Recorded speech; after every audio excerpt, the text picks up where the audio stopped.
Hello, and welcome to my next Executive Series video. Our topic is customer process.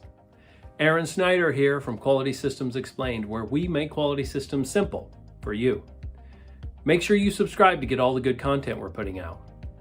Please check out the progress bar below for the agenda.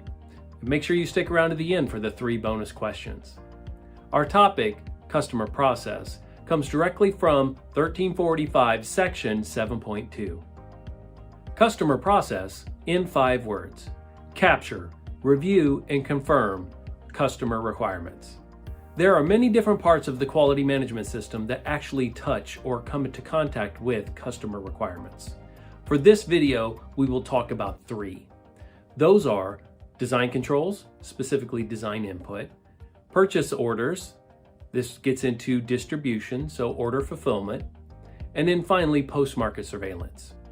During the design controls process, we have to capture our customer requirements as design inputs and feed those into the design process. This will help us do more effective risk management, but it'll also increase the likelihood that we will pass our design validation. The next point, purchase orders. When a customer comes to us to order our medical device, we have to review their order to ensure that we can fulfill all the customer requirements. This includes delivery and post-delivery requirements. This review has to be done before the purchase order is accepted. And then finally, post-market surveillance. We continually have to monitor feedback, complaints, post-market data to ensure that we are fulfilling our customer and regulatory requirements. If we identify any specific customer requirements that we are not meeting, we have to take action to address that and ensure that we maintain the effectiveness of our quality management system. So how do I know this is working? Well, first, during my design controls process, I am out actively collecting my customer requirements and feeding those into the process as design inputs. Second, purchase orders are reviewed before they are accepted to ensure that we can fulfill the customer requirements, but also to ensure that we capture delivery and post-delivery activities. And then finally, we have a proactive post-market surveillance process where we are analyzing data, looking for trends, and understanding if there are any changes within our customer requirements so that we can address them before they become large problems. How do I know this is not working?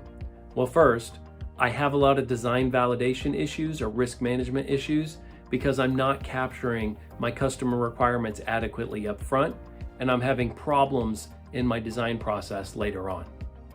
Second, purchase orders are just accepted the minute they come in, and we're not reviewing to confirm whether we can fulfill our customers' requirements.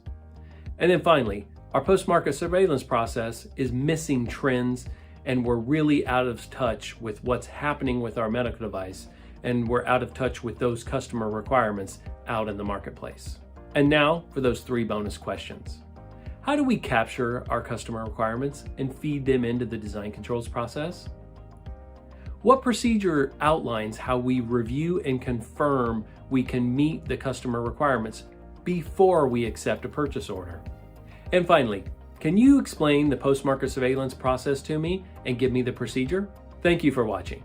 If you enjoyed this video, please like, subscribe, share, and comment. Send any questions to qms.jedi@gmail.com. This is Aaron Snyder from Quality Systems Explained. Thank you for watching.